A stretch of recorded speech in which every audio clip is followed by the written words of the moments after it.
ये मांगने से नहीं मिलता। धर्म मांगने से मिलता होता तो लोग मंदिर में जाते हैं, सब इसी धर्म मांग लेते कि महाराज हमें धर्म दे दो, लेकिन वहां जाते हैं तो क्या मांगते हैं? धन मांगते हैं। जबकि उनके पास धन होता तो वहां लोग प्रसाद चढ़ाने के लिए यहाँ से लेके जाओ तो चढ़ाओ, मंदिर में जाओ तो प्रसाद घर से लेके जाओ, और वहां से लोग धर्म मांगते हैं। गणेश और लक्ष्मी की भी दीपावली में पूजा हुई है। गणेश जी को बुद्धि का प्रतीक और लक्ष्मी जी को शांति का प्रतीक माना गया है। लक्ष्मी स्वरूपा पत्नी उसे माना गया है कि जो पत्नी शांति स्वरूपा होती है।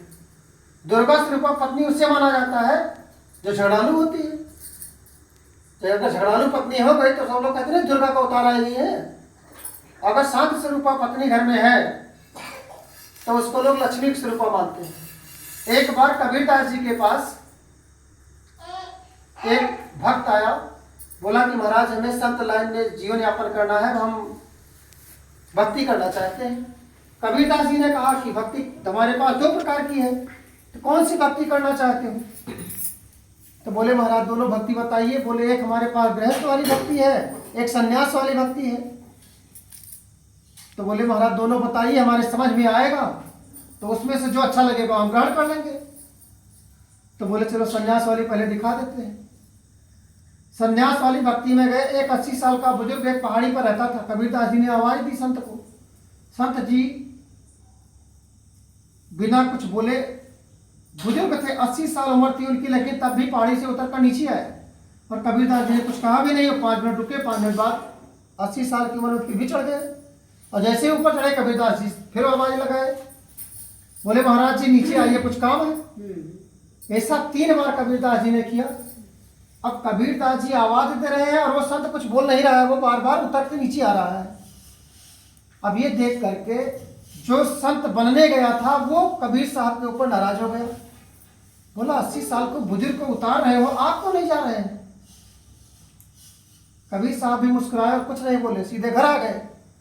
घर आए, अपनी पत्नी, दोपहर का समय था, दोपहर में भोजन बनाने के लिए कहा कि हम 2 लोग हैं, दोनों के लिए भोजन दीजिए। तो बनाने के लिए तत्काल बनाती नहीं है पत्नियां, 2 खुराक तो बनाएगा ही, एक अपने लिए एक अपने पति के लिए। वो दोनों खुराक भोजन परोस दिया, दोनों खाने लगे, तब तक वो उधर भोजन बनाने लगी अपने लिए।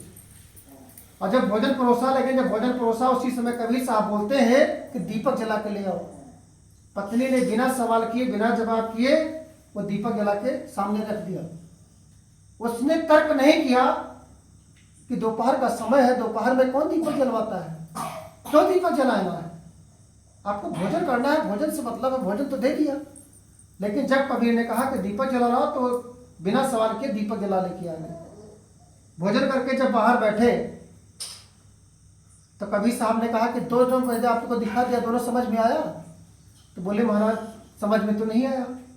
बोले एक संन्यास जीवन ये है कि संन्यास जीवन में कहीं प्रश्न न हो, जिसका जीवन इतना सरल बन जाए, इतना मधुर बन जाए कि चाहे जो को भी कहे, कुछ भी कहे, हर इंसान को सुख पहुंचाने की चेष्टा करना और अपने को इतना सरल बना लेना है कि हमें हमारे जीवन में कोई प्रश्न ही नहीं रह जाए।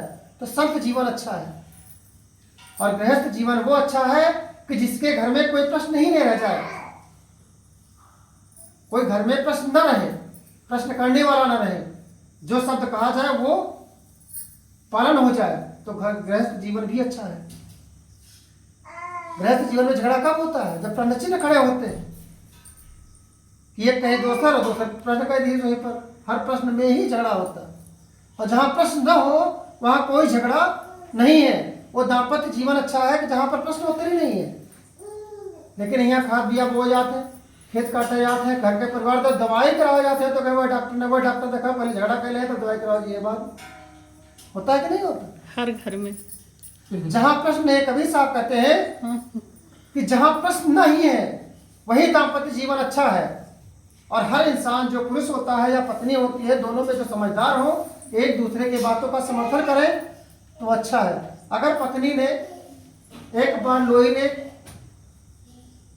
सब्जी बनाई, सागा बनाया, तो उसमें नमक ज्यादा हो गया और कबीर साहब खाते चले गए। कबीर साहब ने कहा नहीं, भाई नमक ज्यादा हो गया तो उसमें क्या कर सकते हैं।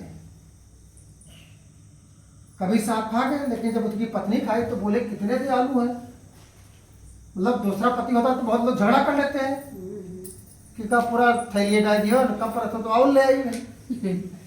लेकिन कबीर साहब कोई सवाल नहीं किए। कभी कभी गलतियां एक दूसरे से हो जाती हैं। मानव जीवन मिला है तो उसमें एक दूसरे की कमियों को ढूंढते रहेंगे तो हर इंसान में अच्छाई है। आप जिस चीज में, जिस वस्तु में जो आंखों से दिखता है उसमें जिसमें अच्छाई है उसी में बुराई है। ये मिठाई जो दिख रही है ये खाने में बड़ी मीठी लगती है, लेकिन जिसको शुगर हो गया उससे पूछो, भाई अच्छी थी लेकिन उसके लिए बुरी है। जो भी अच्छा दिखता है उस समय के साथ साथ बदल जाता है, उसका रूप बदल जाता है, कार्य बदल जाता है।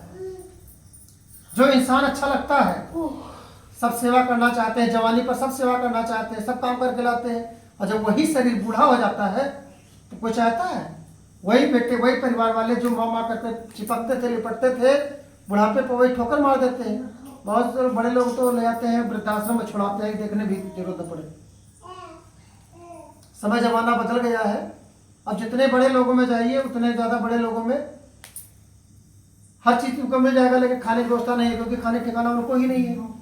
बड़े लोगों के यहाँ खाना बनाना ही नहीं आती होती।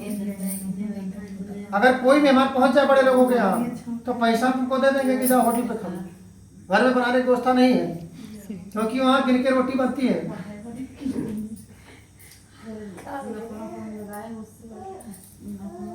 लखनऊ में एक बार एक उर्वरक मंत्री थे, सचिव थे, उनके यहाँ गए कथा सुनाने। तो उनके यहाँ उनकी बहू आए तो बोले कि कितने रोटी खाएंगे, उसी को पूछने लगी। तो पूरे घर वाले मेरे के कुल मिला के 6 परिवार में सब लोग मिलके 8 रोटी बताए, और गिन के 8 रोटी ही बनाई। अब 8 से अगर कोई दूसरा अगर कोई एक रोटी एक और ज्यादा मांगना चाहे तो उस बात नहीं है। अब जितना जो गिनर बता दिया है उतना मिलेगा उसको। ये समय जमाना का परिवर्तन आ गया। लेकिन हमारे तुलसी साहब कहते हैं कि ऐसा क्यों हो रहा है, समाज क्यों बदल रहा है? ये मोह मवास में मात रहा बे समझ घात ने घेरा है। सब मोह के बसीभूत होकर के